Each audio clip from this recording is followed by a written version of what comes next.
给我趴起来！哎，苏锦绣，别以为你假装受伤就能躲得了替嫁这门差事。今天你就算断了一条腿，也得给我爬着上了那台轿子。原来是这样的女人，平日里仗着自己得宠，就这么欺辱一个善良又丧母的女儿。苏锦绣，这一笔账我替你补了。别吃，这一棍打得你们认主归宗。反了！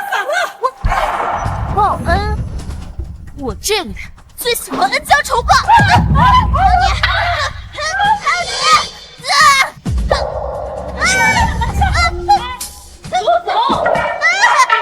走！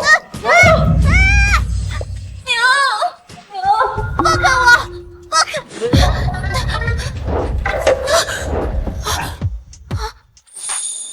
呸！不就是一个挡灾的小贱蹄子吧？定北小侯爷，那个只会花天酒地的废物，迟早要把你卖到窑子里去抵债。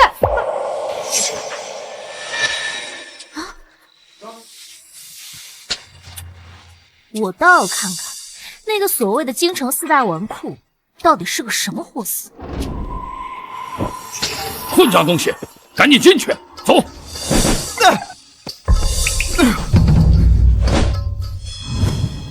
这宽肩窄腰大长腿，是个极品男。老天爷总算干回人事。只要是脸也长得够帅，别说替嫁了，让我倒贴都行。今晚这洞房花烛夜，姐可就不客气了。都说苏家大小姐温婉贤淑，本公子今天就先给你立个规矩，进了我的门就得学好三从四德，休想干涉我出去花天酒地。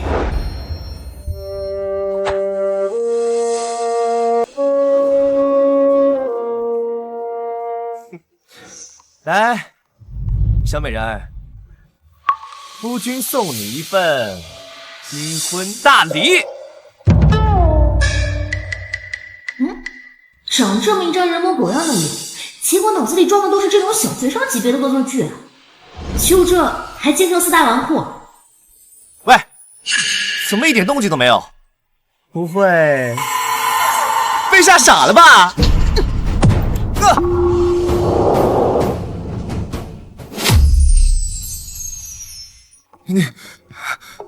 你怎么嫁人还不带武器的？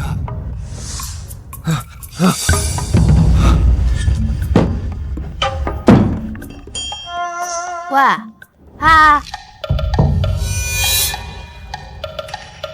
死了没？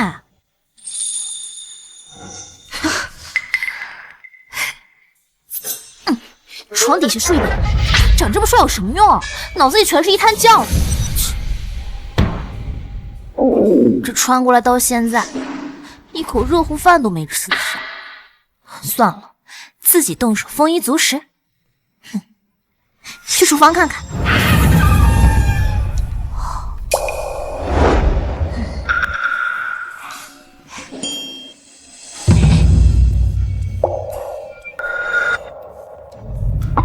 这肉质也太老了，鸡蛋都没有去腥，这丸子一点也不 Q 弹。这古代的烹饪技术也不怎么样。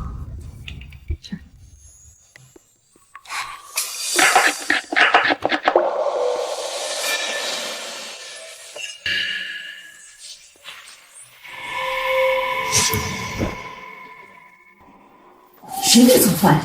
这么香，这可不像咱们府厨子的手艺。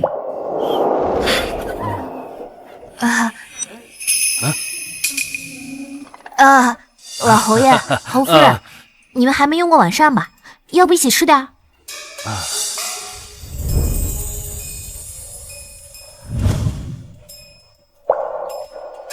老侯爷、侯夫人，这是最后一道菜了，快试试看合不合胃口。这不是绿菜花吗？锦绣啊，这可是从西域传来的观赏花卉，怎么能端上餐桌呢？是啊，我们从没听说过这东西能吃。锦绣，这会不会有什么问题啊？爹娘，你们就放心吧。这西兰花呢，看似只能观赏，实则呀营养丰富，口感爽脆，再配上这蒜蓉酱汁，甚是美味。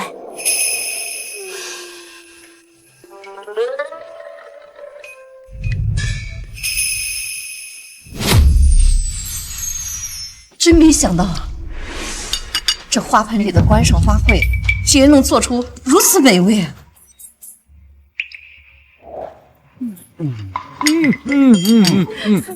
还有这肉，肥而不腻，入口即化，妙啊！锦绣啊，以后啊，你想用什么做菜都行，哪怕你说这花园里的石头能吃啊，娘也信。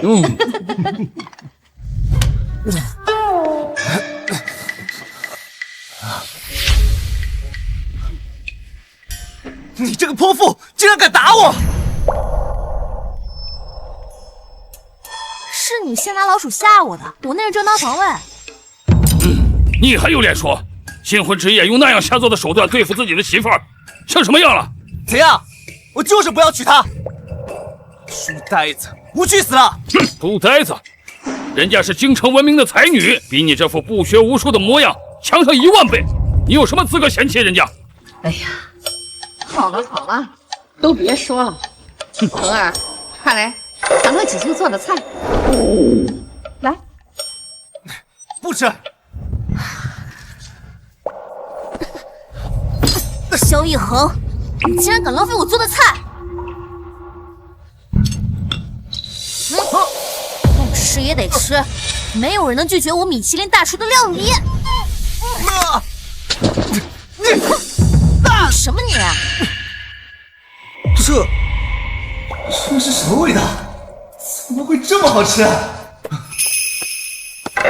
我肯定是被打晕了，才会有这种错觉。老爷，这总算有人能制止这个逆子了。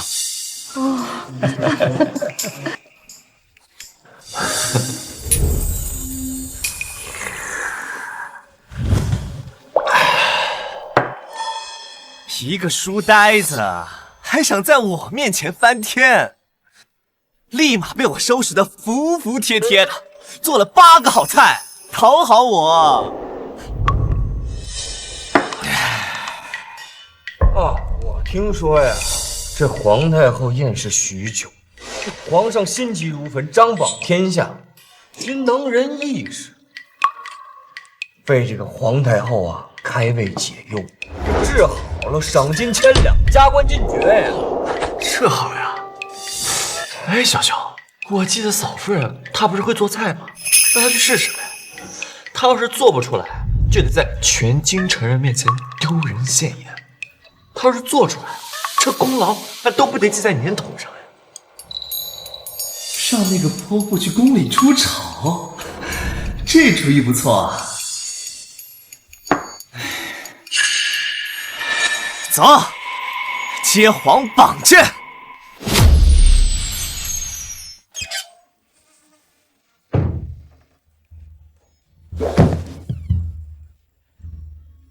咱家奉皇上口谕，特来迎接永接皇榜、厨艺精湛的神厨萧公子入宫，为皇太后诊治。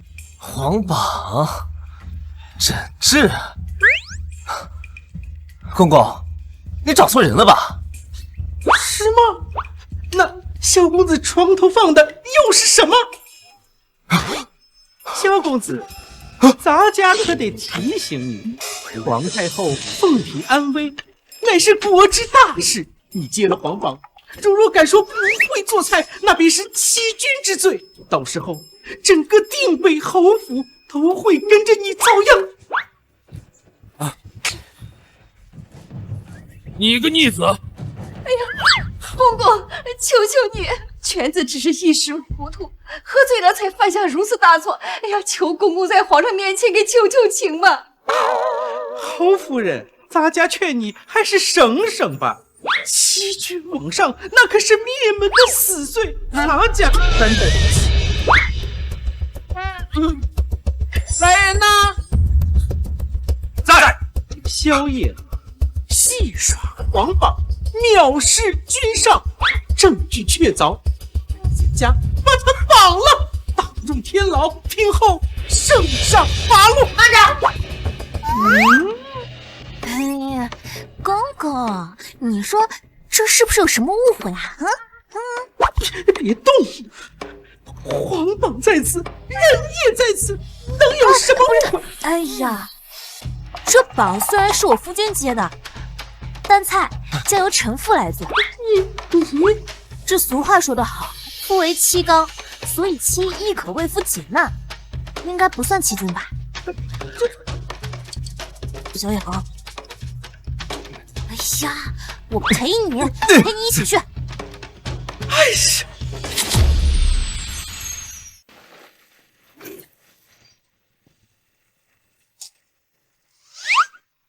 哎，你到底行不行啊？皇太后可是吃过九州八方的美食，口味刁钻的很，你可别搞砸了。那你自己去。不了，还是你自己去吧。我让你准备的食材都准备好了吗？备好了。我跟你说，宫里的御厨见多识广，家常菜可糊弄不过去。奇怪，这苏锦绣怎么像泼妇一样？传闻里那个是人欺负的受气包呢？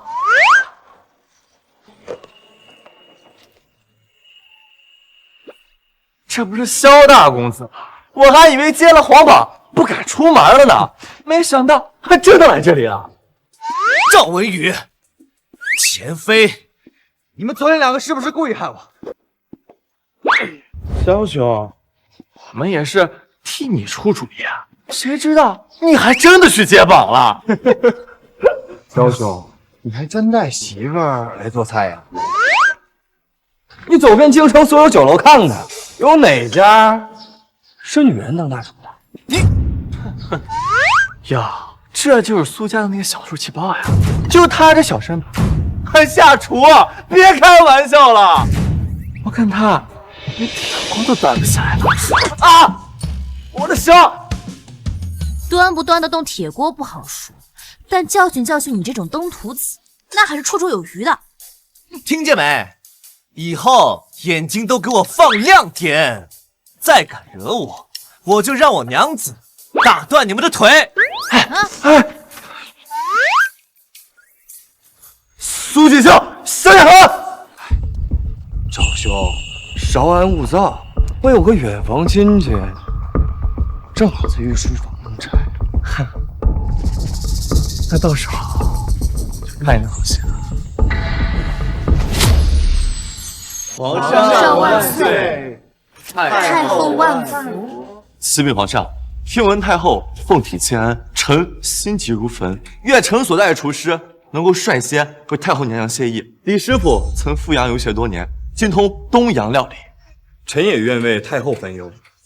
张大师曾在南洋暹罗国做过御厨，一手暹罗菜做得出神入化。准了，开始吧。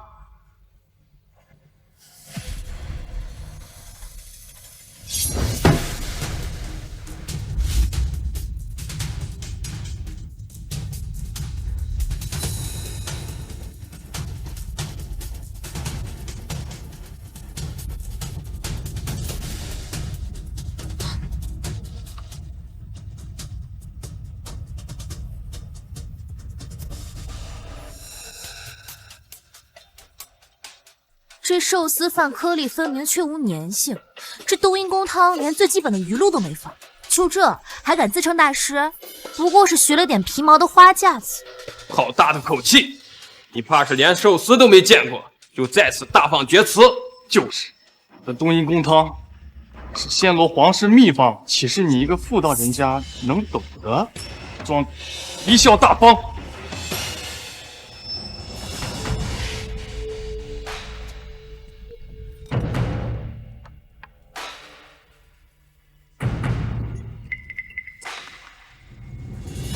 拿走，都拿走！大胆！这就是你们举荐的大师，拿这种东西来惊扰太后凤驾，是何居心？来人，在将这两个学艺不精的厨子拖出去，每人重打20大板。冤枉啊！皇上，冤枉啊！你们两个身为朝臣之子，也过了其时，惊扰母后，罚你们去殿门口跪着，没有任何质疑，不许起来。哎呀，两位兄台不是说要给我开开眼界吗？怎么这眼界还没开，先开柜了？皇上，不如让两位留下来，开开他们的狗眼。下一位。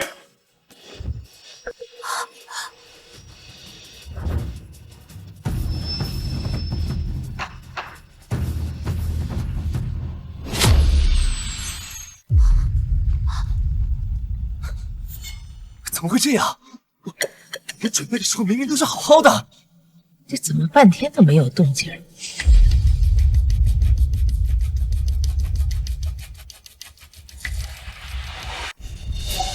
哎呀！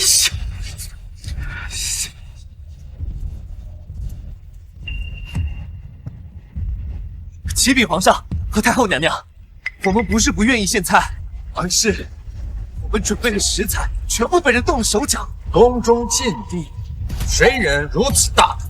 是他们两个，之前就是他们怂恿我去接皇榜，这次我们食材被毁的事情，也一定是他们在背后动了这种下三滥的手段。皇上，您明鉴了，这个小野汉谁和他血口喷人，故意把食材换成坏的，拉我下水。皇上，您一定要替我做主啊！没错，以腐蚀为菜的，你这简直是没把皇太后和皇室放在眼里啊！杀其诛心啊！皇上，大胆！来人呐，将这两个以腐蚀欺君罔上的东西给朕拖下去，打入天牢。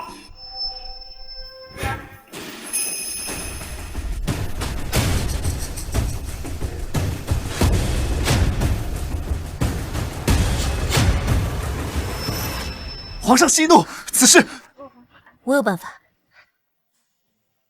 皇上息怒，虽然这些食材已遭破坏，但民妇有新的菜谱，即使无需这些，也可给太后娘娘做一道开胃佳肴。皇上，能否借您殿外庭院中的新妇？简直是天方夜谭啊！皇上，微臣只听过吃竹笋，没听过吃竹子，又不是大熊猫。依臣看，他就是黔驴技穷，徒劳挣扎罢了。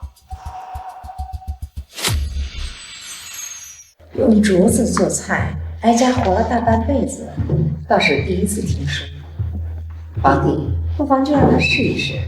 李德全，去，按他说的做。是。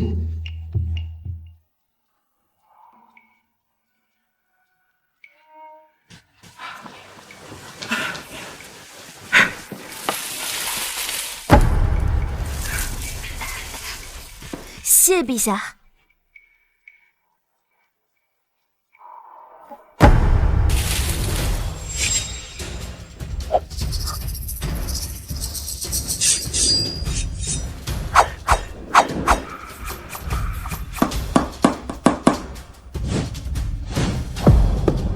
你到底有几成把握呀？这件事可不是开玩笑的，到时候要是再搞砸了……搞砸？我的字典里可没搞砸二字。你要实在闲得慌，就过来帮我把火烧旺。好。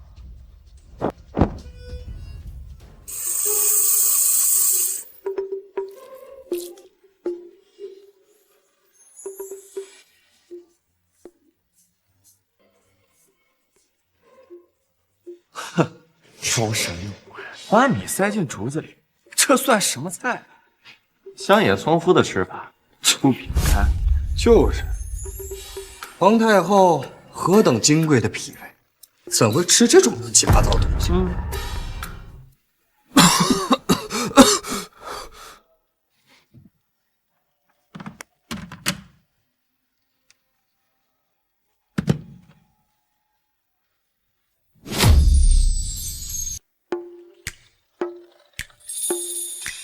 这是什么味道？这么清甜。不过就是米饭味儿，能有什么稀奇？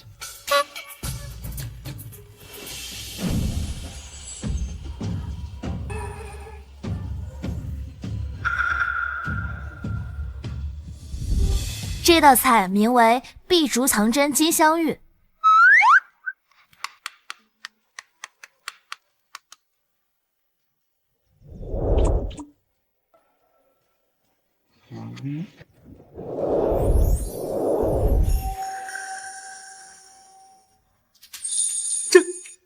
这米饭怎么会发光？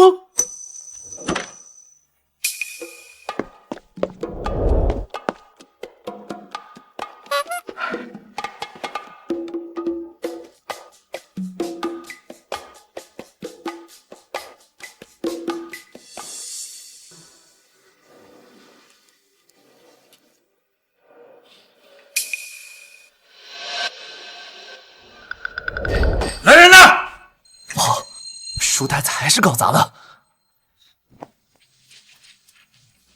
皇上，太后娘娘，皇榜是臣一个人接的，此事从头到尾都与我夫人无关，她只是替我做事，一切罪责由臣一人承担。太好吃了，这米饭清甜软糯，还带着竹子的清香。这每一粒米都浸透着特别的酱汁儿，回味无穷。这哀家以后要是再也吃不上这等美食，那该怎么办？哀家一想着以后又要面对那些蠢货做出的那些垃圾，哀家就觉得了无生趣。我就说过，没有人能拒绝我做的美食。这丫头，哦不，我娘子可以啊！这下谁还敢说我娶了个书呆子？娘子随便露一手，就比御膳房那帮废物强100倍。李德全，再给哀家上一桶。哦不，把所有的都给哀家拿上来。是。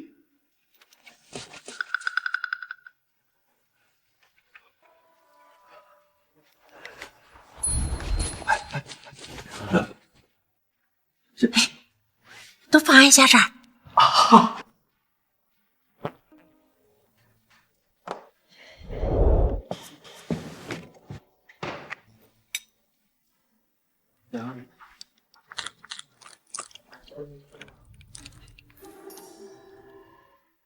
看见没？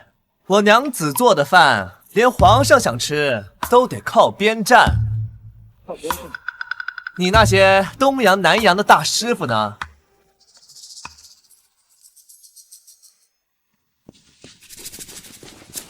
娘子，今晚能不能给我也开个小灶呀？就这竹筒饭也可以啊。那你就声姐听听，你要叫的好听了，不光这竹筒饭，满汉全席我都给你做。姐，姐，你是我唯一的姐。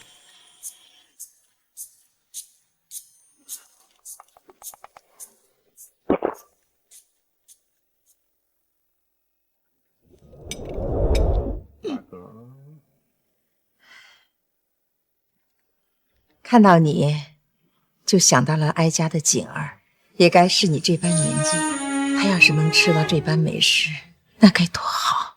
母后，莫要伤感。开什么玩笑？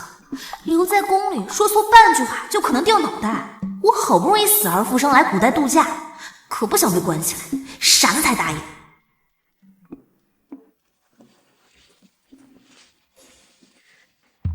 承蒙太后娘娘厚爱，只是臣女以为人妇，理应在家孝敬公婆。放肆！太后抬举你，那是你的福气，你竟敢当众拒绝！你是看不上皇家，还是觉得你定北侯府的权势大得了太后的懿旨？啊！没有，皇上，我娘子绝对没有这么想。会答应了书呆子，你公婆哪差你一个人伺候呀？皇上息怒，臣妇方才并没有拒绝的意思，只是身为儿媳，若久留宫中的话，有违妇德。太后娘娘，您若是不嫌弃，臣女愿每日入宫为娘娘烹调膳食，直到您凤体完全康复。不知娘娘您意下如何啊？皇帝呀，你看看这孩子多通情达理呀！完美，既能刷脸保持好感度，又不用被困在这里打卡上班，我可真是个小机灵鬼。如此甚好，既能为母后分忧，又不失为人媳的本分。小叶恒，你倒是娶了个好媳妇啊！皇上圣明，您这么一说，臣确实觉得我福气不浅。不过您是不是也应该有一点实质性的表示啊？哈哈哈！好，好，好！苏氏巧思，以竹为器，不仅解了母后的厌食之忧，更让朕大开眼界。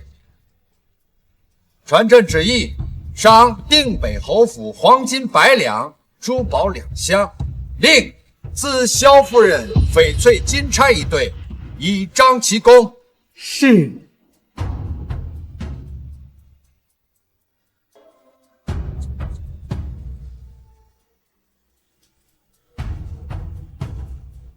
臣妇叩谢皇上、太后娘娘恩典。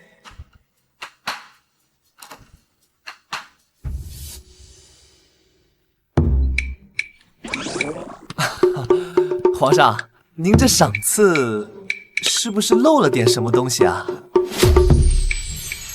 皇上，您这赏赐是不是漏了点什么东西啊？哦，皇上，依臣看，这2位兄台也该赏。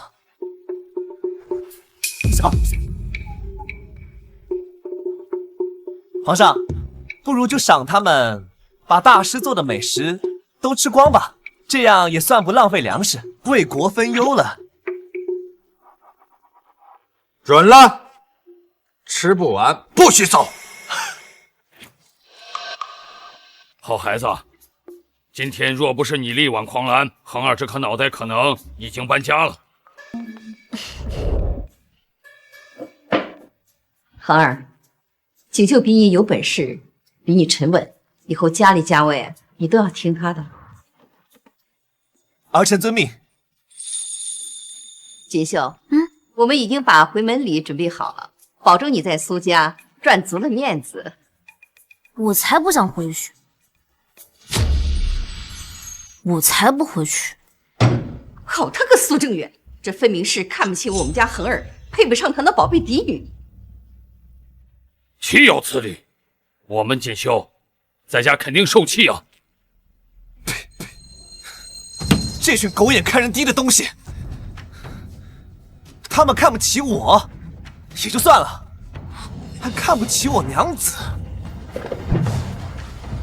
娘子放心，这门儿我们要风风光光的回。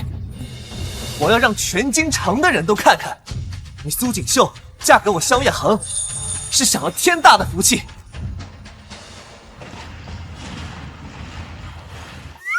娘子，苏家那几个势利眼眼里只有钱权，和他们说话完全多余。我看还是按昨天说的，直接冲进去带人打一顿好了。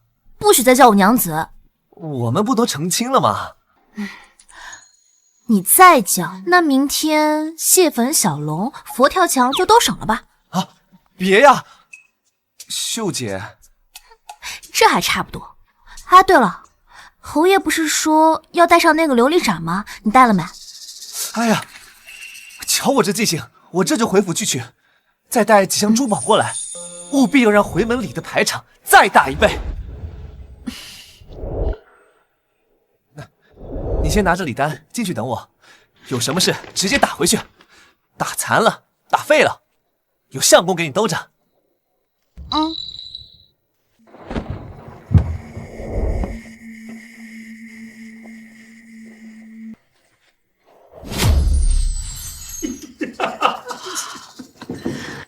娘，王爷准备的回门礼，光东海珍珠就有8盏呢。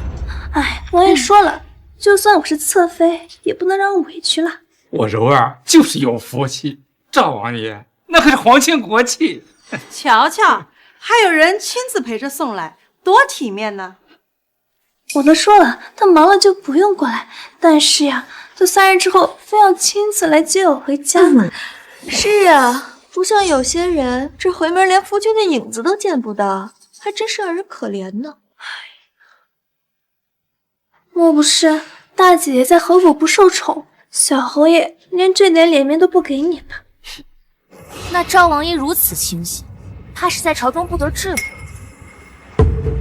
柔儿妹妹，你这后半生的富贵可得抓牢了才行。你夫家不得志，柔儿妹妹头上这个金钗呀，可是赵王爷宠她，特意为她求来的。你这头上又有什么呢？就你这根破簪子，该不会是外面的地摊上淘来的吧？王爷说了，这钗子啊，全京城没有第二只。你家侯爷怕是连这钗子都没见过吧？锦绣啊，你也别难过，你头上这只看上去成色不好，不如我给你摘下来，我给你换一只啊。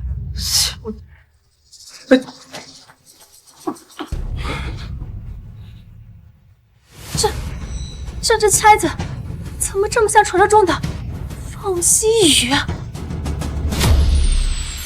凤栖羽那是什么呀？哎呀，就是那个宫廷秘宝，可是被太后娘娘所珍藏的，绝不可能在你头上。好啊，你个苏锦香，居然趁着在宫中做菜，敢偷太后娘娘的宝物！苏锦绣，你好大的胆子呀！赶紧把钗子交出来，我还能在太后娘娘面前帮你求情。偷？不好意思啊，可能让你们失望了。这可是小侯爷在宫中给我挣来的脸面，是皇上和太后娘娘亲赐的恩典。这天下给的体面，就你们也配跟我比？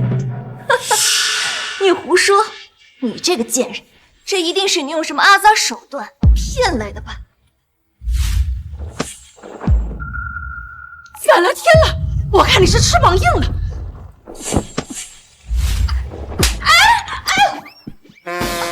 哎呀！爹，你倒是管管大姐姐，她就知道对我们动手。女，老爷，你看看她才嫁出去多久呀，就敢在家里造次。依我看呐，她就是嫌弃我们苏府门第低，如今她攀上了侯府，就不把我们放在眼里了。你心里还有没有长幼尊卑？还不快跪下给你赔礼道歉！啊，连父亲的话你也不听了吗？父亲，你也配？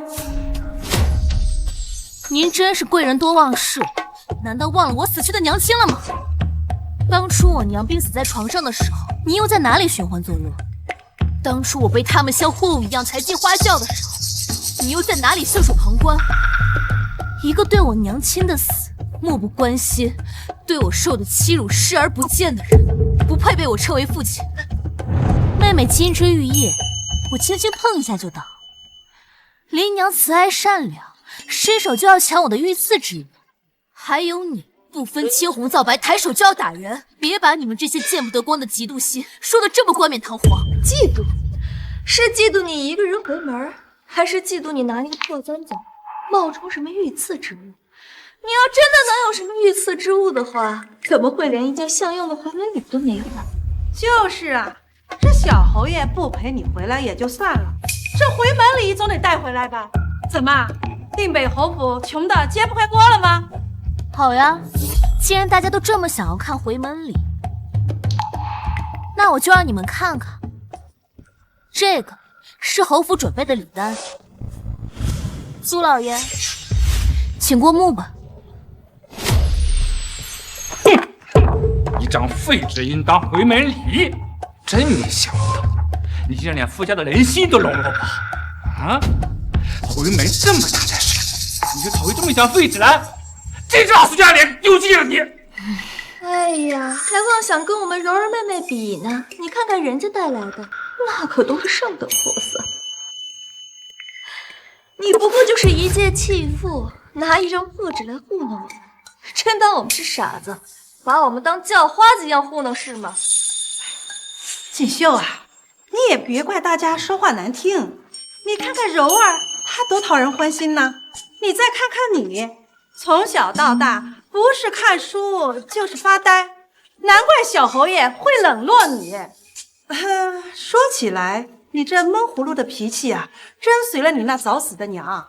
一样的贱命，一样的不会讨男人欢心。大姐姐，定北侯府再大，侯爷若对你不上心，也不及王爷对我的1/1000啊！你这般光景，真是让人看了都感到心酸呢。谁敢让我娘子心酸？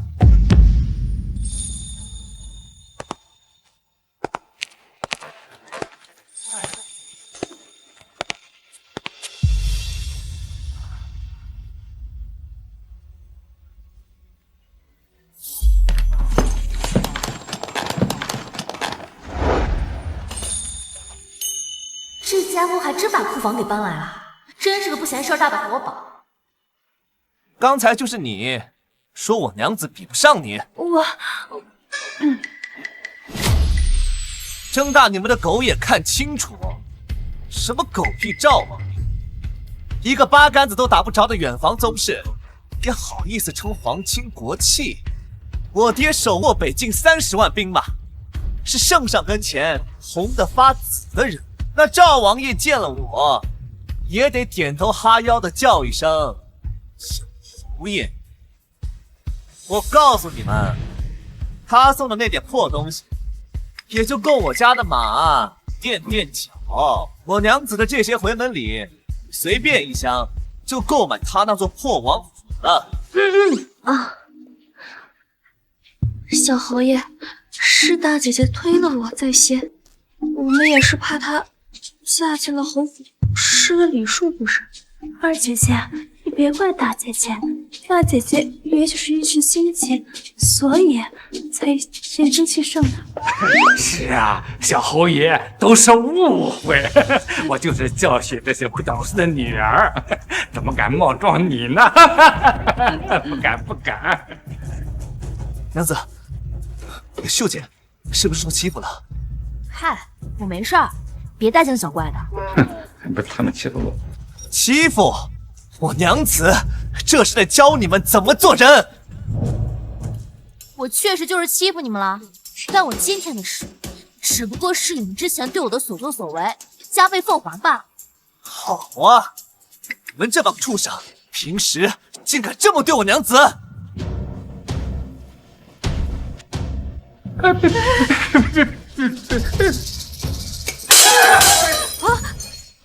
给我砸！把苏家给我砸了！是。别！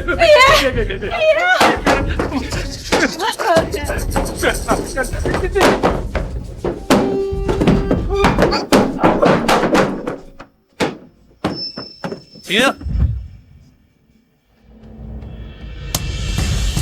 这钱还有这些回门礼，算是赔你们这些破东西了。怎么，嫌少，还是没砸够？那就再砸一遍，砸到他们肯给我娘子磕头道歉为止。慢着，这砸了东西可以再赔，但我娘之前受的欺辱，该怎么算？皇太后驾到！是太后娘娘。前几日啊，我大婚的时候，还赏了我一对玉如意，她呀，肯定是特地来看我。苏锦绣，你的好日子到头了！太后的娘娘是来为我们做主的。哼，你们等着，就让太后惩治你们两个大逆不道东西！你们等着，就让太后娘娘惩治你们两个大逆不道的东西！他们这群傻东西，还不知道皇太后娘娘有多宠你呢。皇太后驾到！好孩子，可算找着你了。哀家今儿个呀，馋你的手艺了，先去了趟侯府，他们说你回门了，这不，哀家就追过来了。哎呀，听见没啊？皇太后娘娘是来找我娘子吃饭来的，某些人还以为是来给自己撑腰的吧，真是笑死人了。这是怎么回事？你们居然敢欺负哀家乡中的人，好大的胆子！太后娘娘，是我们心疼大姐姐才嫁的人，就跟她闹着玩。婉儿，你怎么跟太后娘娘讲话了？还不给你大姐姐赔礼道歉？是。锦绣啊，你也别怪你的妹妹们说话难听，是因为她们舍不得你。如今您攀上了高枝，可不要忘了本啊！这苏家呀，毕竟是养育你的地方。经典 PUA 3件套，为你好，别忘本，养育恩。这段话说的放在现在都过时了，没想到在这还能听到现场版。好孩子，你要是受了欺负，想惩罚谁，尽管说，哀家今日就替你做这个主。苏正远这个老匹夫叫你无方，那就直接发配充军。还有这3个贱人，心思歹毒，那就拉去游街示众。还有你们3个贱人，心思歹毒，那就拉去游街示众。这他们怎么说也算是我的家人，如果我们这么做的话，那你说别人该怎么看待你我？而且当着太后娘娘的面，要是咱们得理不饶人的话，岂不是让她看清了我们？那就这么算了，那也太便宜他们了。算了，这怎么搞？太后娘娘，臣女觉得小惩大戒即可。他们既然这么喜欢钱，那不如罚其所爱，就罚他们将这所有的彩礼悉数捐给慈幼局，也算是为他们积点阴德。太后娘娘，意下如何呀？好一个罚其所爱，准了。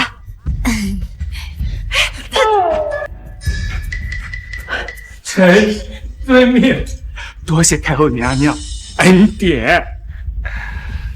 锦绣啊，陪哀家去应膳，哀家饿了。娘娘请留步。是臣糊涂，冒犯了少夫人，还惊扰了你。太后娘娘能大驾光临，是我苏家天大的荣幸啊！还请太后娘娘留下来用膳，也算是让我一个赔礼机会啊！是啊，太后娘娘，大姐姐一人做菜怎么行啊？我和柔儿妹妹也应该为您分忧才是，是吧？太后娘娘，你有所不知啊，我们3个呀都厨艺精湛，大姐姐会的，我们也会。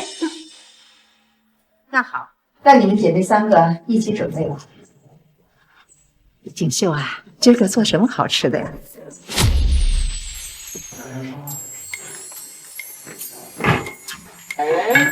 哎，我说，大姐姐，别怪我没提前提醒过你啊，这儿可不是什么书房，不是一念2句3诗就能蒙混过关的。姐姐，妹妹知道你可能干不了什么精细活，你要是不会，可以过来瞧瞧，妹妹教你吧。我说你们2个，废话怎么那么多？信不信我让你们把洗菜水都喝了？奇怪，怎么回事？一道醋溜白菜而已，我怎么会？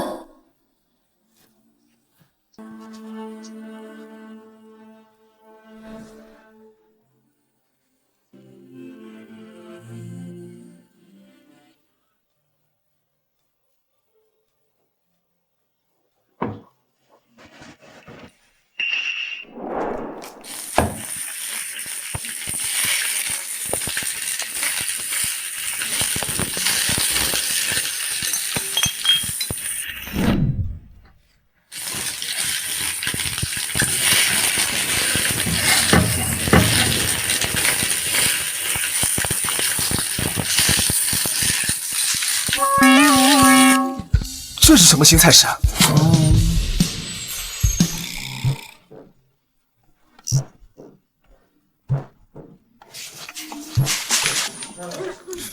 这是什么新菜式啊？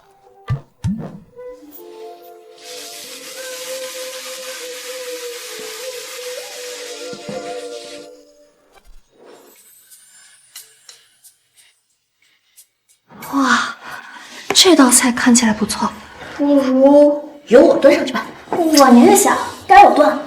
哎，抢什么抢啊？这道菜是我娘子做的，跟你们这2个洗菜丫头有半文钱关系吗？你说对不对啊，秀姐？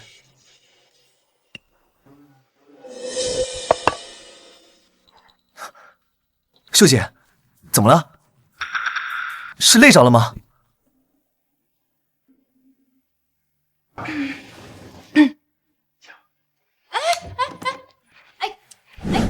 我们给太后娘娘送过去。糟了，太后娘娘凤体疏郁，肠胃最是虚弱，吃多了又甜又腻的东西会引发心悸，是要出人命的。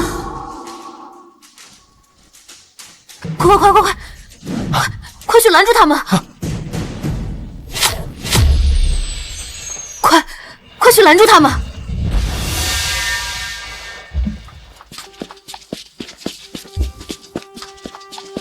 拦住他们！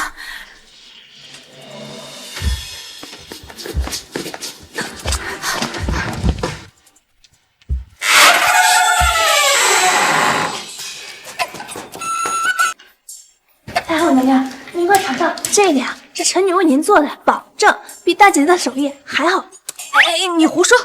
太后娘娘，这道菜是臣女做的，您快尝尝。行了，你们俩都别争了。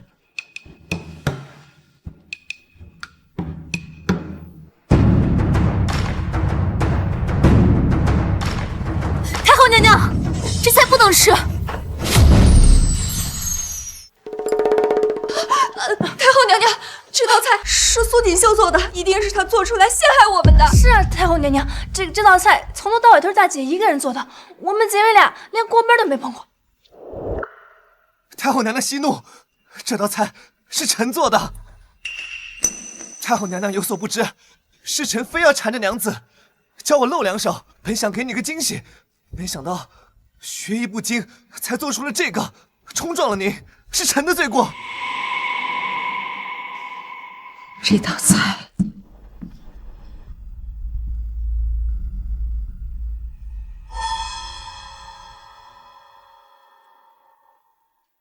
就是这种又咸又甜的古怪味道，没办法，再难吃了，真是一点都没变呢。这就是小的时候锦儿做给哀家吃的味道。哀家的锦儿是多年前在宫乱中走失的锦衣公主，被哀家身边的中仆带出宫去，从此杳无音讯。不会做的，只有锦衣公主才能做出这个味道。锦衣公主，这都什么跟什么呀？一盘难吃的白菜，怎么就成了认亲信物了？记忆里那个笨手笨脚的女孩是苏锦绣，她是公主啊！这剧情也太狗血了吧！我的天，我这是什么运气啊？娶回来一个厨神，竟然还是个公主！那我成了驸马爷，以后谁还敢瞧不起我？太后娘娘，其实这道菜是臣女做的，臣女亲自做的。不是的，太后娘娘，这道菜是我做的。你胡说！这道菜明明就是我做的。你胡说！你连烧火都不会。做的，你胡说！你胡说！是我做的。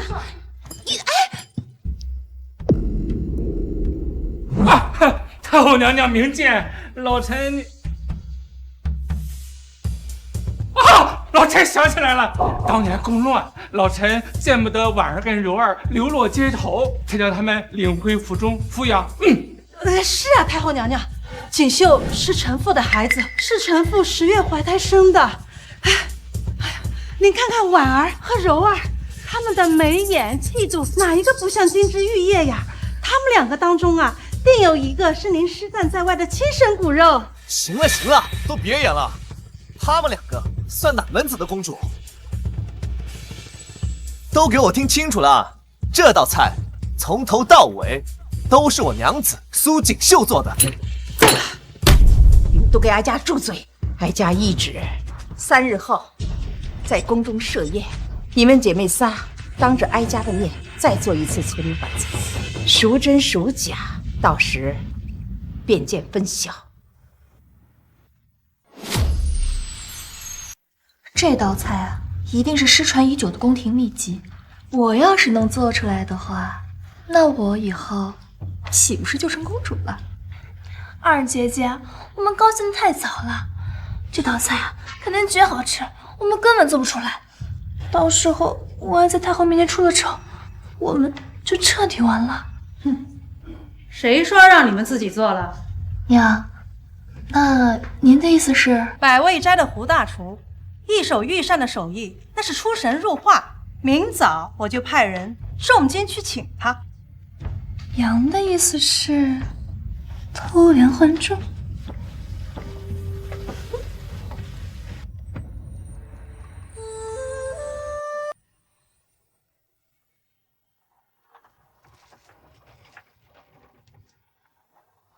秀姐，还在想做菜的事呢。放心，你重新再做一次不就好了？我就是在想，如果我是皇后娘娘要找的人怎么样？如果我不是呢？苏锦绣，我不管你是公主还是苏家的女儿，我只知道做饭极其好吃的人是你，抄起擀面杖打人的人是你，救了我全家的人也是你。我不管你是什么身份，我只知道你是我萧夜恒明媒正娶的妻，就算天塌下来，有我顶着。这个傻子，平时吊儿郎当，到了关键时刻说的话都还挺像那么回事。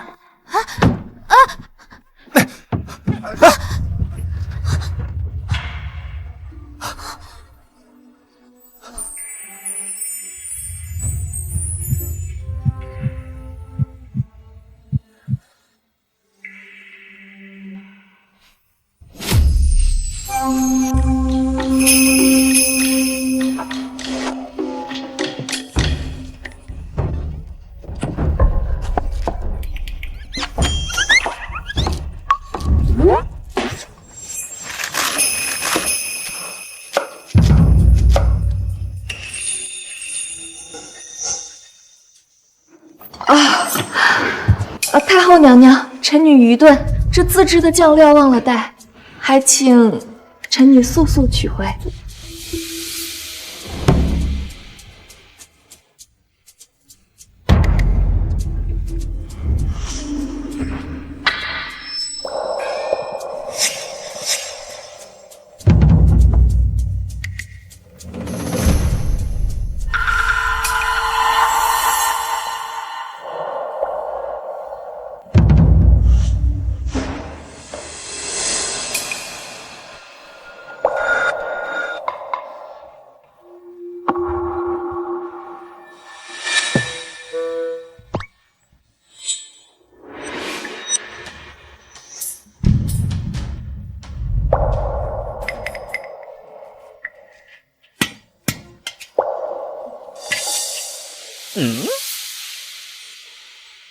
哇，闻着就对味儿。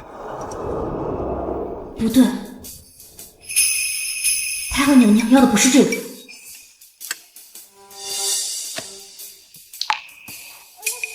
这么好吃的菜，你怎么给倒了？罢了罢了，你说什么就是什么吧。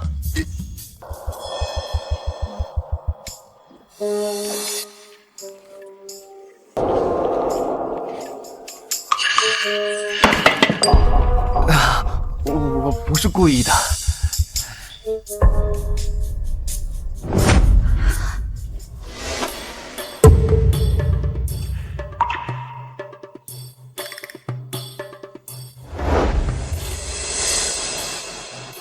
我明白了，我明白了。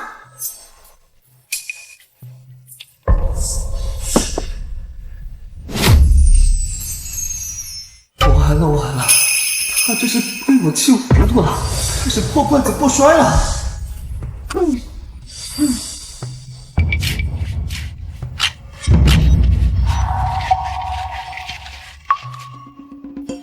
哎呀，妹妹，我就说他不行吧，哼，做的这都是什么呀？闻着呀，真是甜腻，闻着呢更是齁得慌。小侯呀，你可别怪姐姐，姐姐也许是太累了，所以才会这样。跟我们比起来，简直是云云之别呀！就你们这俩，连灶台都分不清东南西北的蠢货，能做出什么人模狗样的菜？我告诉你们，我娘子做的菜，就算是烂菜叶子，也是金贵无比；而你们，就算端着金山银山，也是两坨烂泥。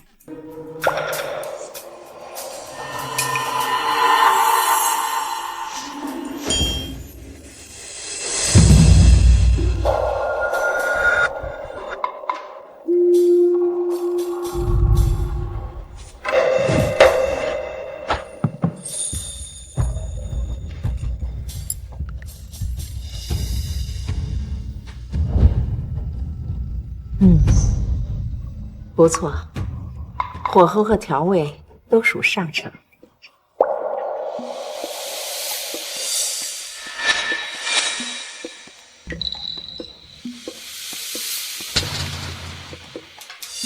也不错，与方才那盘不相上下。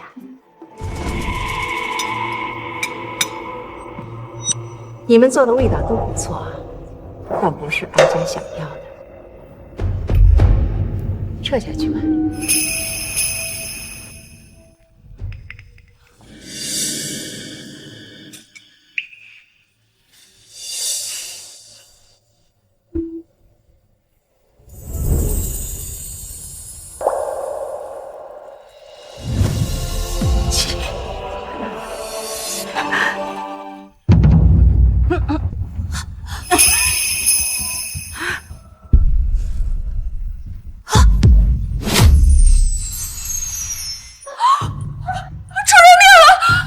太后娘娘，太后娘娘，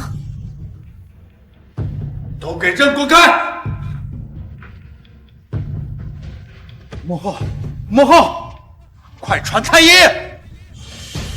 启禀皇上，我们刚刚截获密报，苏锦绣他勾结宫外逆，意图在今日菜肴之中下毒，谋害太后娘娘。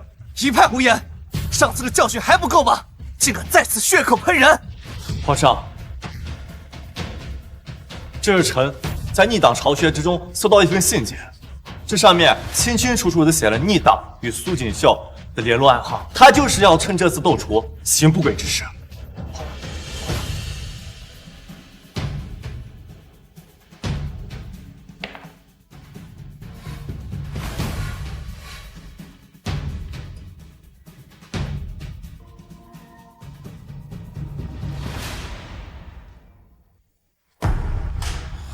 一个定北侯府的媳妇儿，来人，将这个罪妇给朕打入地牢！等等，启禀皇上，今日这道菜所有的步骤都是由臣妇亲自所做，臣妇愿以性命担保，这菜绝对没有毒。你用性命担保，你的命在朕眼里值几文钱？真是可笑！太后娘娘已经毒发昏迷了，你还敢说这菜没毒啊？是啊，这人证物证俱在，还狡辩什么呢？你说没毒，如何证明？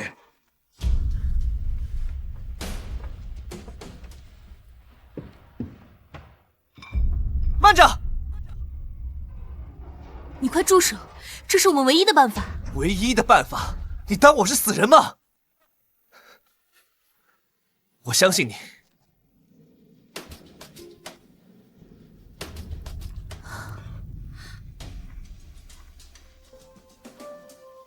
萧夜恒，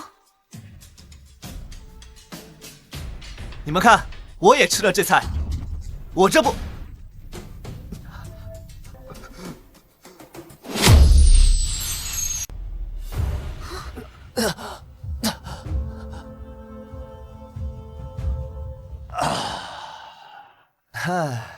不好意思啊，吃太急噎着了。怎么不相信？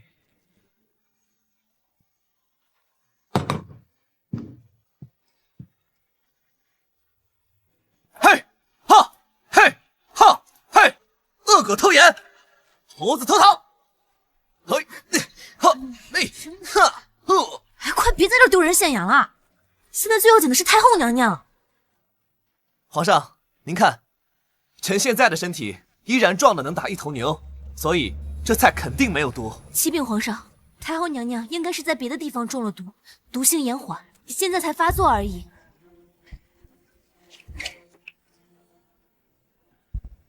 启禀皇上，老臣已查验过，这菜中确实无毒，但太后娘娘所中之毒，老臣从未见过，恐怕太后性命堪忧啊！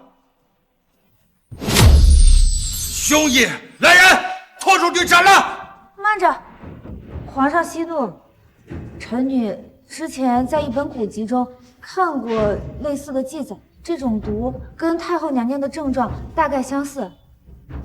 这毒虽然罕见，但并非无解，还请皇上能给臣女3日时间，臣女定能配出解药。西派胡言，连太医都束手无策。你一个乡野村姑，读过几本破书，就以为可以胡言乱语了吗？我看你就是在拖延时间，想另寻其他脱身之计。就是，现在罪证确凿，他定是下毒的凶手。还请皇上明鉴，这个苏锦绣心肠歹毒，意图毒害太后娘娘，不经花言巧语，罪无可恕啊！是啊，皇上，连自己的家人都能伤害，他还有什么干不出来的？千万不能相信他。这帮混蛋，不行，我娘子这么聪明，肯定能找到解决办法。我不能让她被关起来。皇上，臣愿为娘子作保，以身为质。皇上，臣愿为娘子作保，以身为质。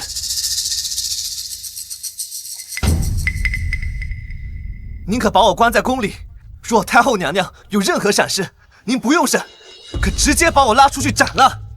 我定北侯府萧夜恒，绝无半句怨言。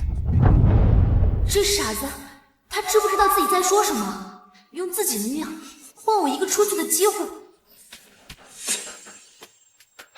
启禀皇上，若3日之内可得解药，太后娘娘或可一试啊！朕只给你2天。皇上，但这期间，萧夜恒必须入天牢，朕也会派暗卫监视。若母后有任何闪失，朕要你们定北侯府满门陪葬。苏锦绣这个贱人呀，要是2天之内救不回太后的话，指定这连着定北侯府都落得满门抄斩了。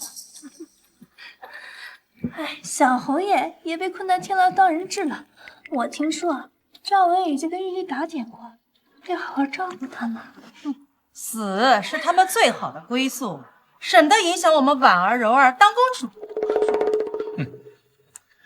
自作孽不可活，当初在家是何等的嚣张，现在还不是落得个阶下囚的下场？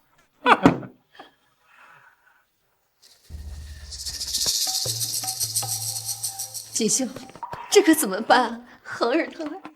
老侯爷、侯夫人，你们放心，我已有对策。此毒名为穿心丝，可以7种草药辅以食疗化解。我打算以冬瓜薏米老鸭汤为主，先排出太后娘娘体内的毒素，后辅以汤药，定能药到病除。那药材你备齐了没？这其他6种皆已备齐，唯独差一种极为罕见的主药，名为金线莲。没问题，我这就派人全城搜寻。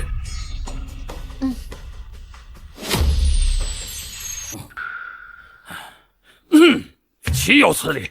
竟然所有药铺的金线莲都一株不剩。侯爷、少夫人，今日刚得到消息，今日齐人阁要拍卖10株金线莲，小的已派人去请齐人阁掌柜了。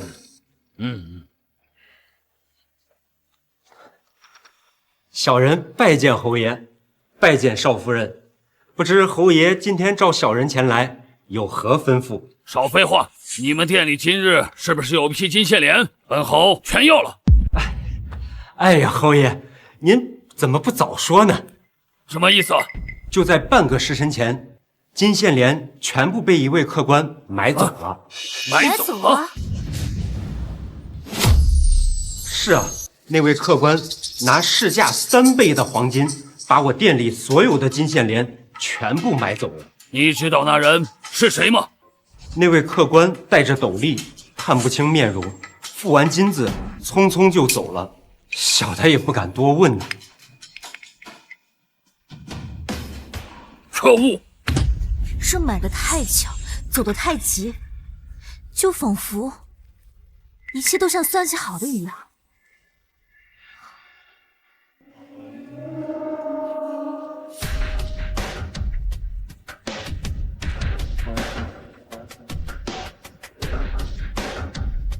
金线莲全部被一位客官买走了。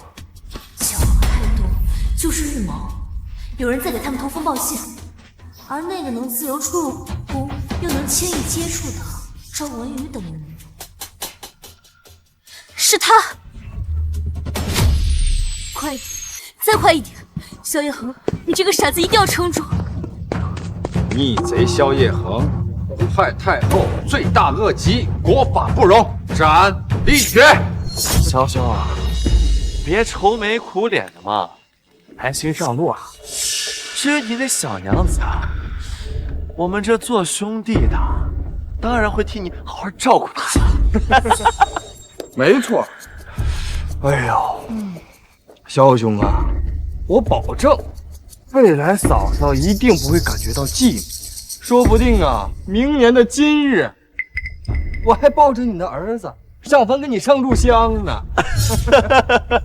再快一点，萧夜恒，你这个傻子，一定要撑住啊！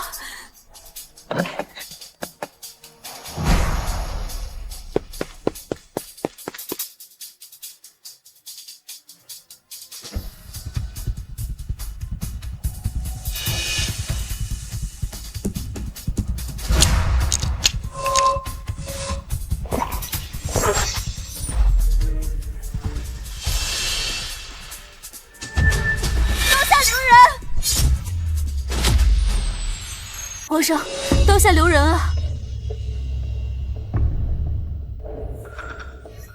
苏锦绣，你好大的胆子！朕命你医治太后，你却回天乏术，如今竟然敢来劫法场！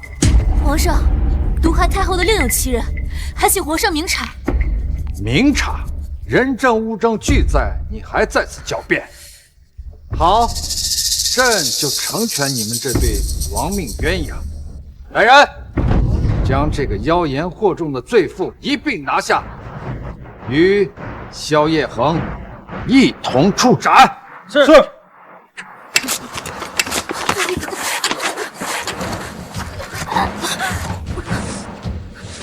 我看谁敢！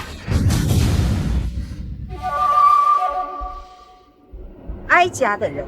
是你们这2个狗奴才可以动的吗？好，好，好，皇后来的正是时候。来人，将萧夜恒、苏锦绣服罪释放。什么？景儿早就把哀家治好了。我们此番大动干戈，就是为了揭露真凶。太后娘娘。您体内的毒素差不多已经清理干净了，只是这次毒计太过凶险，背后必定有主谋，这怕是要委屈萧夜恒多受几日牢狱之苦了。锦儿啊，那恒儿皮糙肉厚的，关他几日，正好也磨磨他的性子。皇帝啊，这锦儿为了我们甘愿冒险，我们总不能让他和恒儿白白受这委屈吧？母后说的是，朕倒要看看谁敢动我母后，动我皇妹，我们就将计就计，演上一出大戏。娘子，你没事吧？他们没有弄疼你吧？几日不见，我要想死你了。我没事儿。皇上。太后娘娘下毒谋逆、嫁祸臣妇的，就是李德全。冤枉啊，皇上！太后娘娘，奴才对你们是忠心耿耿啊！苏锦绣他血口喷人，他没有证据啊，皇上！证据？李公公真是贵人多忘事，你难道忘了昨日买下的金线莲了吗？咱家不知道你在说些什么。不知道。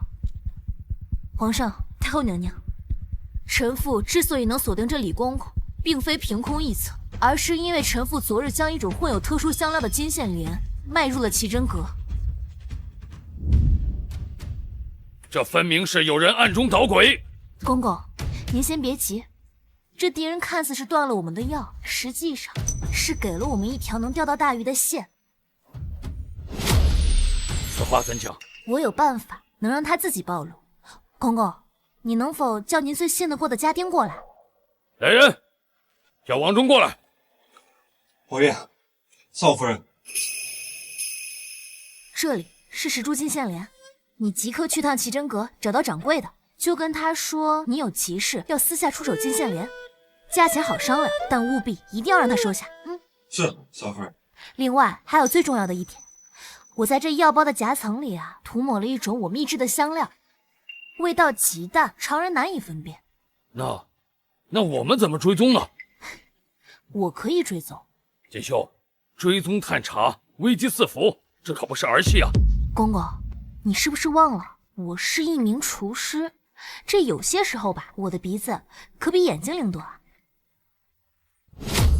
而后，臣妇在朱雀大街分辨了万千种气味，最终锁定了一个神秘人。臣妇一路尾随，发现这个神秘人在市井后巷，将从奇珍阁收入的金线莲悉数交给了李德全。你怎么能证明那个人是我呢？皇上、太后娘娘，臣妇恳请，将从李公公房中搜出的金线莲和我昨日呈上的特殊香料一并呈上来。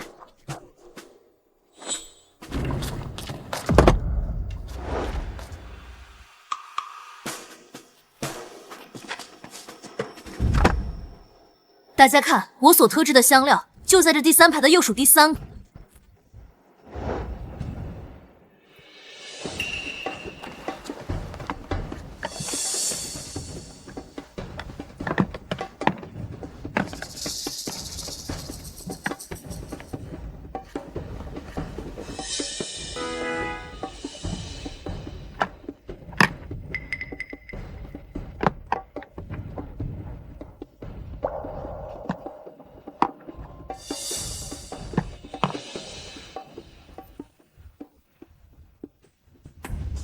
第2排所属第3个就是他。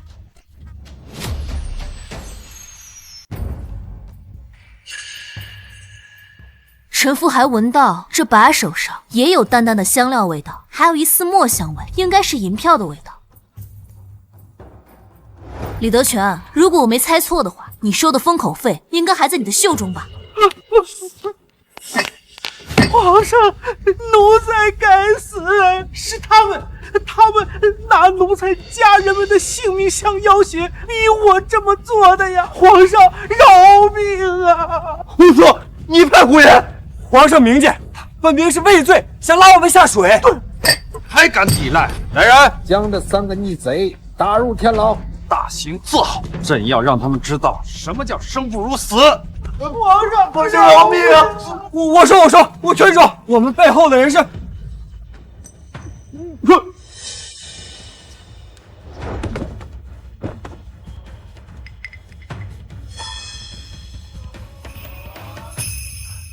好一个借刀杀人，好歹毒的手段！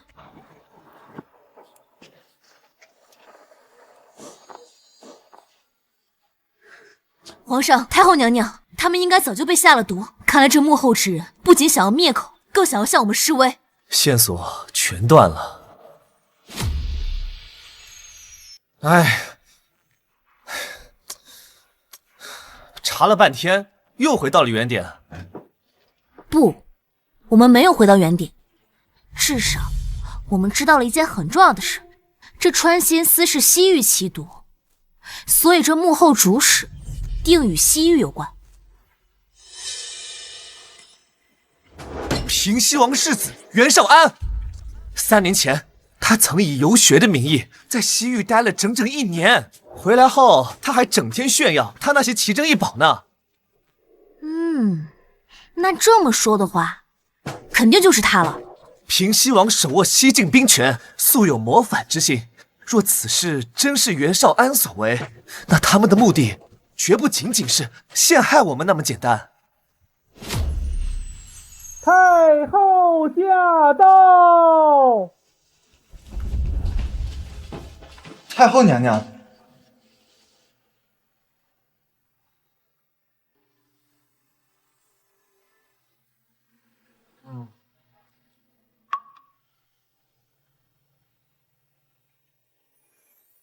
好孩子，这件事儿让你受委屈了，哀家我差点就……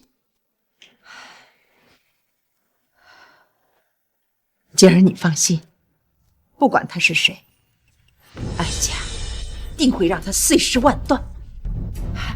这件事不能再等了，哀家和皇上会动用皇家的所有力量帮你们去查。太后娘娘，如今我们在明，他在暗，局势对我们很不利，我们不能轻举妄动，只能走一步看一步，从长计议了。袁绍安如同人间蒸发，皇家暗卫的调查也陷入了僵局。此人行事滴水不漏，真是心腹大患。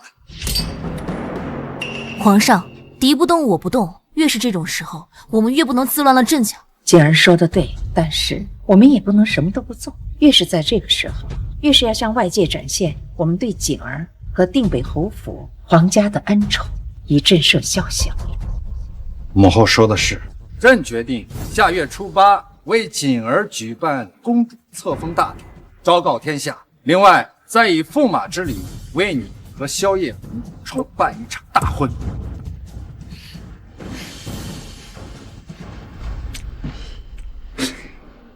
公主，她竟然真的是公主！哎呀，我真是瞎了眼了！不行，我明天一定要去定北侯府负荆请罪。哎呀！你现在去就是自取其辱啊！只要他一日没有册封，这件事情就还有转机。娘，我们可不能坐以待毙。老爷，自古以来，皇家最重名节，大事后知了。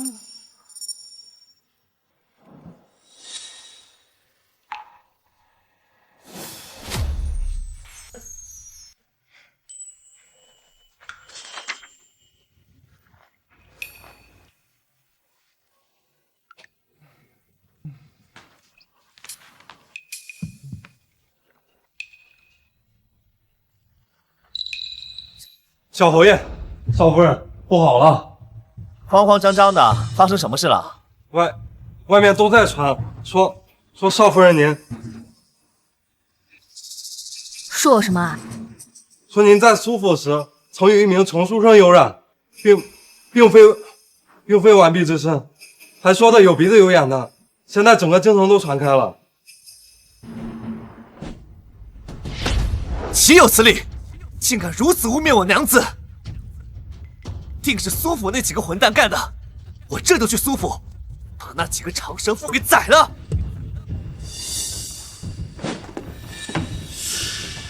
啊！林秀秀、苏婉儿都给我滚出来！小侯爷，您怎么过来了？还给本公子装蒜？说，是不是你在败坏我娘子名声？小侯爷，您要是这么说，那也太冤枉人了吧？我们也是今天早上才听说了你和姐姐之间的事情，替你担心都来不及。不如您先喝口茶，消消火，我们坐下慢慢谈。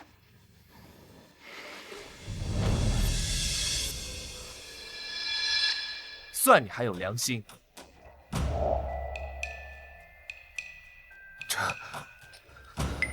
这茶，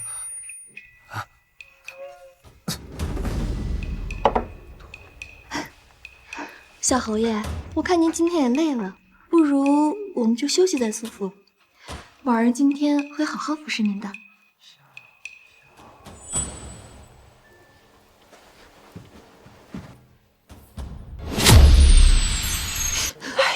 心了，别哭了啊！萧夜恒，难道昨天我们两个之间的事你全都忘了吗？你要是今天不给我一个说法，我就撞死在这个柱子上。就你也配爬上本公子的床？做梦还没醒呢！哼！苏锦绣，瞧瞧你的夫君做了好事儿，我儿被他玷污了清白，以后怎么做人呐？你们定北侯府一定要给我们一个交代。你确定作案的人是我们小侯爷？你什么意思啊？我亲眼看见萧夜恒走进了我儿的房间。哎！你别去，去了不正好中了他们的计啊！那怎么办？难道就任由他们这样往你身上泼脏水？他们要是想演戏啊，那咱们就陪他们演得更彻底一些。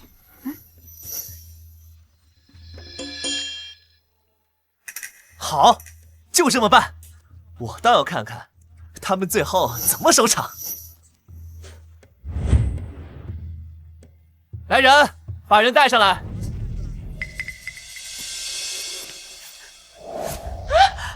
我的好妹妹，你再仔细看看，这昨晚陪了你一夜的人，到底是谁啊？不可能是你！昨天在我房里的明明就是你，萧夜恒！你们是故意要陷害我们！小侯爷昨晚明明就在苏府。我昨晚可是一直与我娘子还有太后娘娘在一起。你胡说！你们明明就在狡辩。太后娘娘是何等的尊贵，怎么可能半夜跟你们待在一块儿啊？哦，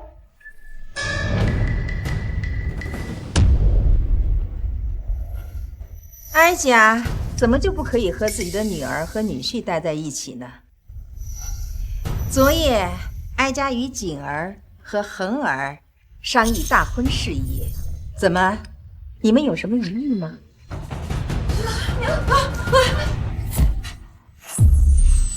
后娘娘，是臣妇一时糊涂了，太后。我看你精明得很，就连污蔑公主名节这等诛九族的大罪你都敢犯。就是，敢往我娘子身上泼脏水，我看你们是活腻了。来人，将这两个毒妇押至朱雀大街。不要！你们不是喜欢说吗？那哀家就让你们说个够。每日午时，亲自向百姓澄清，你们是如何编造谎言，污蔑当朝公主的。太后娘娘，我们知道错了，我们再也不敢了，求求您了。你说以前你们在苏家的时候，你们不是最注重脸面吗？如今呢，我们太后娘娘给了你们一个在全京城百姓面前正脸面的机会，你们可别不识抬举啊！游街之后，林秀秀、苏婉儿败坏皇家名节，赐白绫1条。至于苏柔儿，教唆之罪，禁诸府邸，终生不得出。苏正远治家无方，革职留用，闭门思过。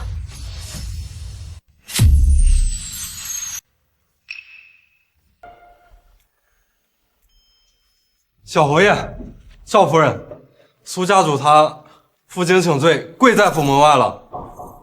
这老匹夫又在耍什么花招？不见。让他进来吧。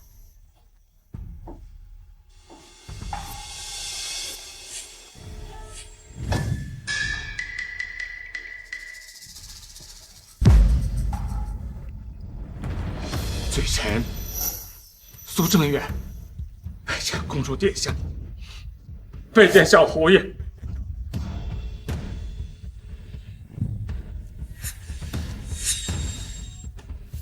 罪臣利欲熏心，愧对公主殿下，更愧对公主殿下的仰慕。这是罪臣和林氏的和离书，还有苏家的全部天地尘原悉数赠予公主，只求公主宽恕罪臣，滔天大罪。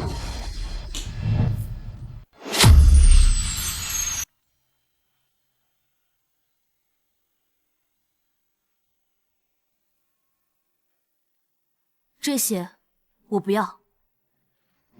你若真想赎罪，你最该赎罪的人，应该是我那因你们而受尽凌辱的养母。你若真有悔意，便拿着这些房产，去为她修缮陵墓，为她赎罪。遵命。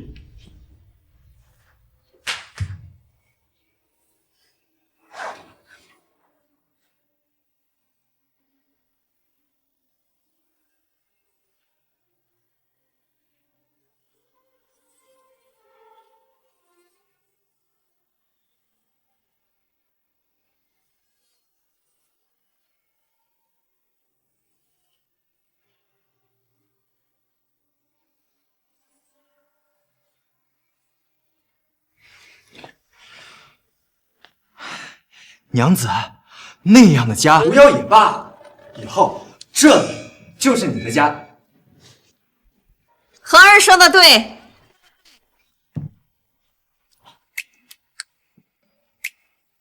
锦绣，再过几日就是中秋节了，今年不如就由你为我们设计一场真正的家宴，好不好啊？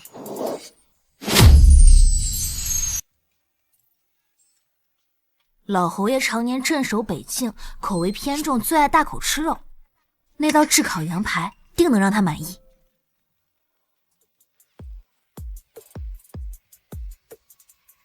月儿在手中开呀花儿笑，云儿在那眼前睡得早。春风吹不到我的杨柳腰，在这桃花源里蹦蹦跳跳。侯夫人是江南女子，喜好甜糯。这道红枣豆腐汤，定能让她想起家乡的味道。它雨打风吹也潇潇，花绽了猩红也会凋，少年的心儿永不老。至于萧月恒那个无辣不欢的家伙，就做一道毛血旺吧，让他辣到跳脚才好。一旁片柳絮飘，飘过了天之角，你可曾看到红尘纷扰，而来跟桃花聊一聊。嚯，我吃这个。哈哈哈哈，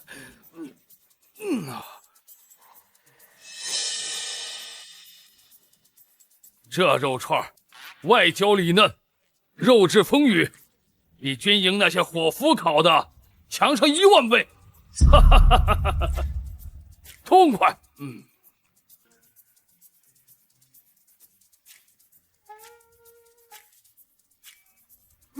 清甜软糯，是这个味道。我都快20年没有尝过这么地道的家乡味了。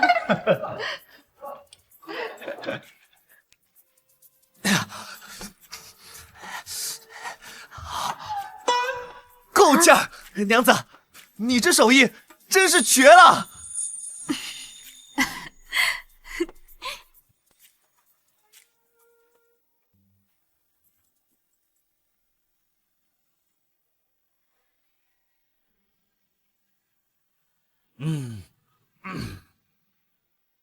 原来这才是家的味道。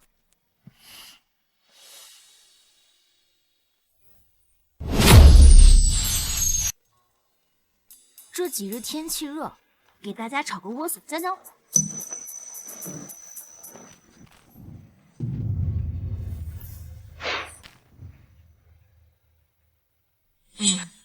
看来确实该降降火了。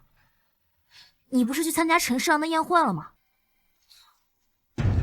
那帮混蛋都欺负我。他们怎么你了？他们说我只配吃你的软饭，还说我连给你打下手都不配。哦，难道他们说错了吗？娘子，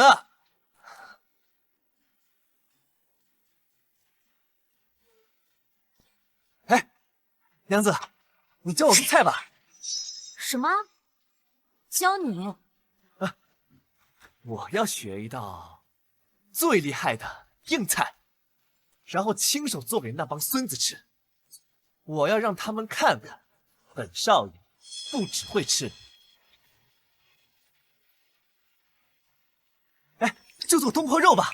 我记得你第一次给我吃的菜就是东坡肉，能让他们尝尝本公子亲手做的东坡肉是什么味道。第一步，切块，要切成大小均匀的方块。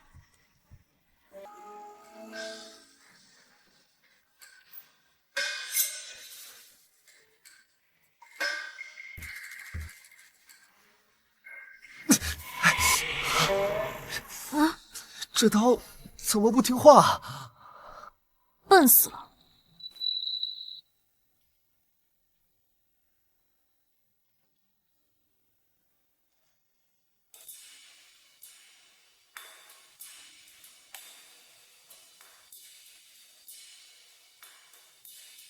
来，手要稳，刀要垂直落下，受力要均匀。娘子身上好香啊！啊，学会了吗？学会了，学会了。学会了就第二步，焯水。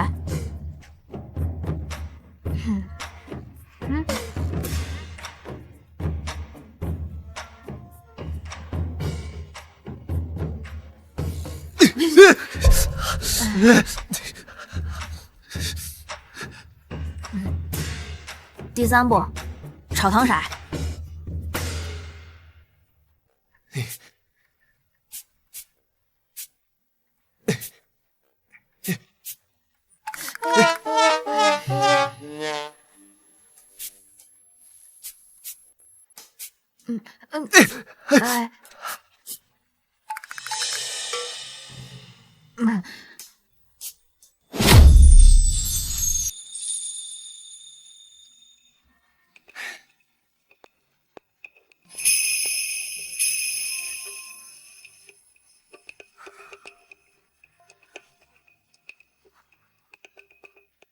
娘子，你先尝尝。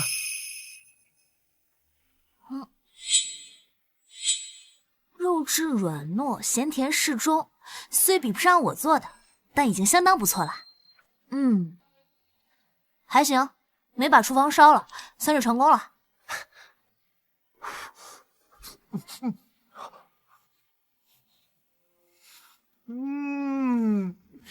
真好吃啊！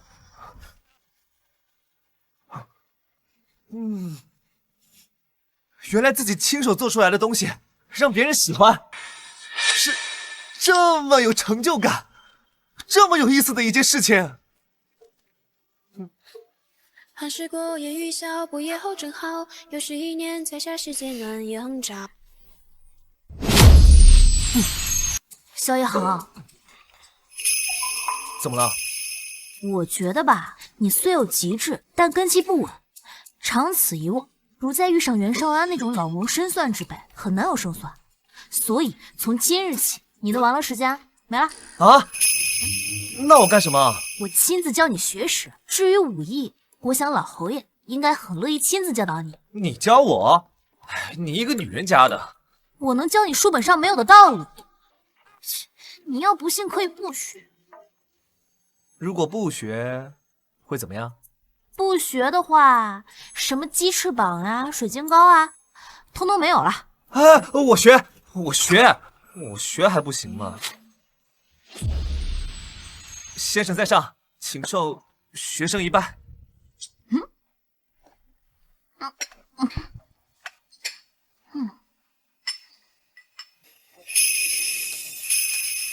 好，犬子婉略，往后就有劳锦绣你多费心了。好孩子，为了我们侯府，为了冯儿，费这份心，真是。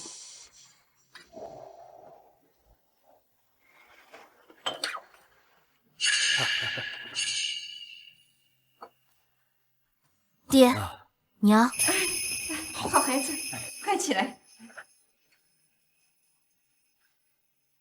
儿媳向二老保证，定不负所望，与夫君一起内安家宅，外御强敌，共同维护我们定北侯府的荣耀。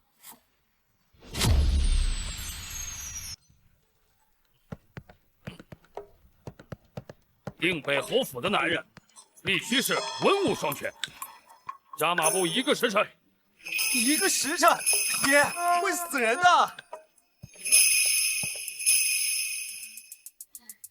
爹，我这儿呢有一擀面杖，打起人来啊，用小又不伤筋骨。你要不要试试？我试试。好东西，好东西！父亲大人，饶命啊！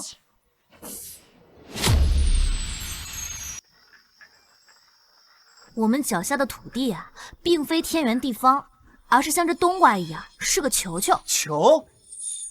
那我们岂不是会掉下去？你看啊，有一股神秘的力量，将我们牢牢地吸附在这个球上。当我们围着太阳转的时候呢，就有了四季更替；当我们自己转，就有了白昼和黑夜。还有啊，就像这料汁一样，遇冷则凝，遇热则化，就像天上的云，遇冷成雨，遇热成气。所以说，这世间万物呀，都有它运行的规律和道理。我娘子上知天文地理，下入厅堂厨房，真是厉害。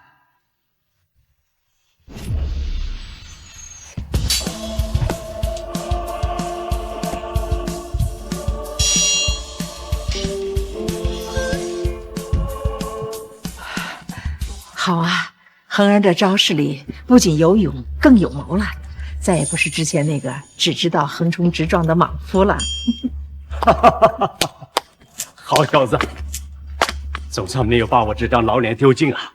咱们萧家的人是在保家卫国，这个虎符代表的是30万将士的性命，是北境千万百姓的安危，更是我大仓的国门。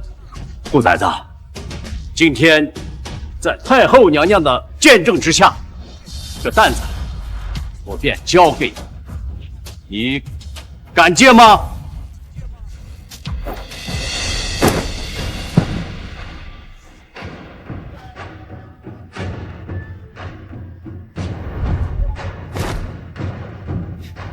爹，儿臣萧夜航在此立誓，人在，北境在，人在，大仓在。若违此事，天诛地灭。好，哈哈哈哈！好啊！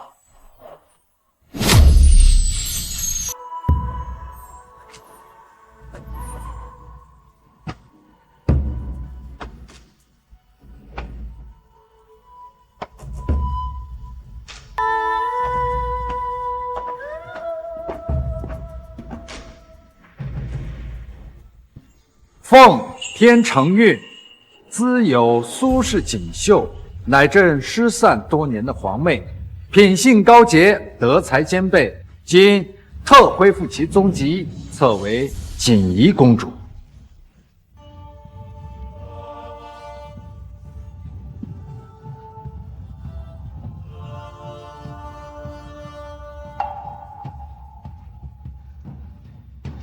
谢皇兄隆恩。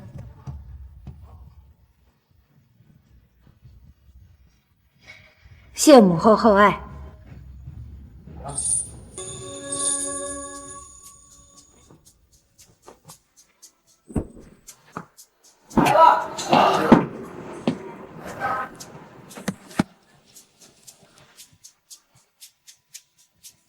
娘子，我们到家了。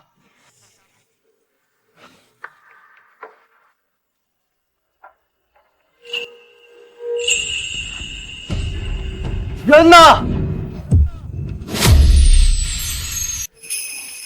袁绍安，果然是你。公主殿下，别来无恙。没想到你们还挺厉害，查到了些蛛丝马迹。不过没关系，今天你们的命和定北侯府的兵权，我全都要。少安，你放了他！可以，拿你爹留给你的兵符来换。扔过来！你先放了。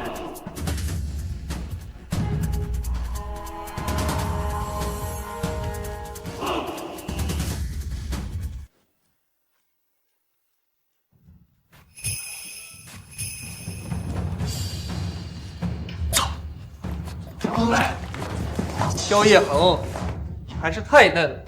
今天你们俩都要死在这儿。袁绍安，你可知你拿到的那枚符是假的？来人，将平西王府逆党给朕一网打尽！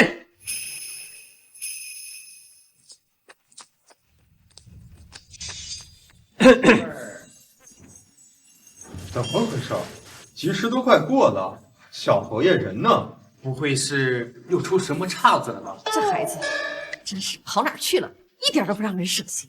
是啊，这个萧夜恒，这个时候搞什么？来了来了！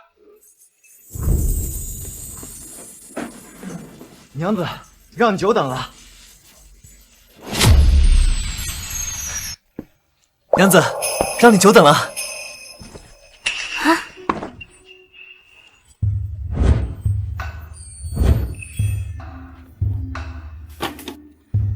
我听说成婚要送9彩礼，我想着我们的缘分是从美食开始的，所以我偷偷买下了珍馐楼，特意为你做了这件独一无二的9层甜蜜剑，寓意我们就这么长长久久、甜甜蜜蜜下去。你这个傻子！吉时已到，夫妻对拜。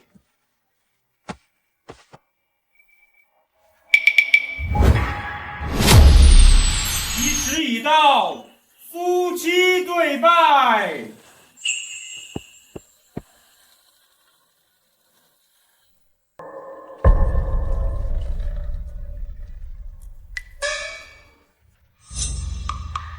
想让我和你对拜，先叫声姐来听听。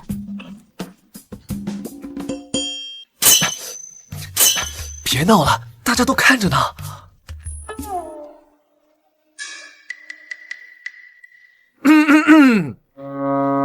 姐。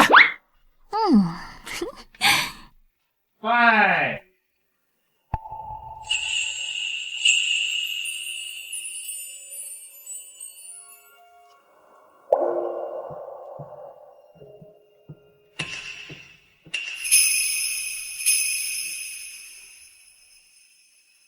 这酸甜苦辣咸，乃人生5味。往后余生漫漫长路，你可愿与我一同品尝？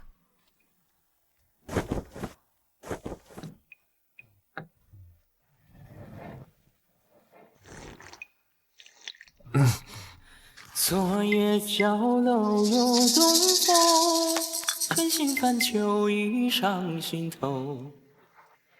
恰似故人原来在乡愁，今夜月稀烟朦胧，一声叹息难忘星空。恰似回首终究一场梦，轻轻赞爱人，轻轻唱离愁。洗尽铅华中，旧人懵懂。娘子，无论今后是什么滋味，我萧夜恒都愿与你共度一生，永不分离。我也愿与你共度一生，永不分离。相公。看红尘繁华似人间，灯火袭人欺人，手中红线姻缘，何时现？不无笑语润如烟，淡妆华发眼中牵。